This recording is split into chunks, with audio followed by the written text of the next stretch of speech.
It is primary day, and while so much attention is being paid to the governor's race and the LA mayoral race, you may not even realize there are other races on the ballot. Well, you do when you get it, because you open it up and there's a lot there. It's super long, right? Occidental College Assistant Professor Isaac Hale is back with us to take a look at the other races that we should be keeping our eye on.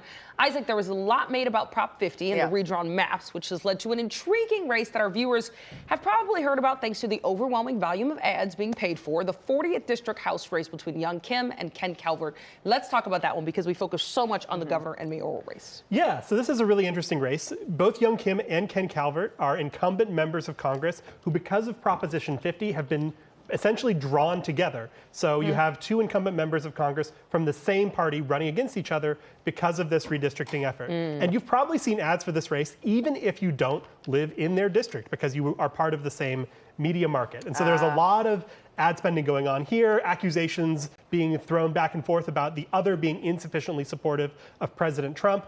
But it's unclear if the November election will feature both Calvert and Kim in a rematch, or whether it'll be one of them versus a Democrat. They're taking no chances and are going after each other hard now.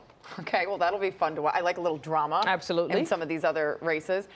There are a couple of city council members involved in some highly contested races. It looks like Districts 1, 11, and 13 are the ones that you have your eye on? Yeah, so Districts 1 and 13 feature progressive city council members Eunices Hernandez and Hugo Soto Martinez, both of whom are affiliated with the Democratic Socialists of America, a left-wing organization. And both of them are receiving challenges from more moderate candidates. It'll be a test of the power of the left in Los Angeles if they can hold on in their re-election bids.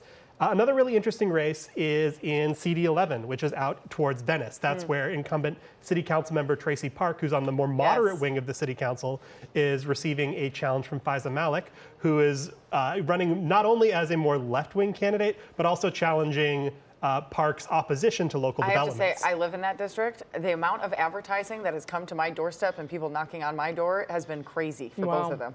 Yeah, absolutely. And one of the really interesting things about this race is it doesn't neatly fall on left versus right.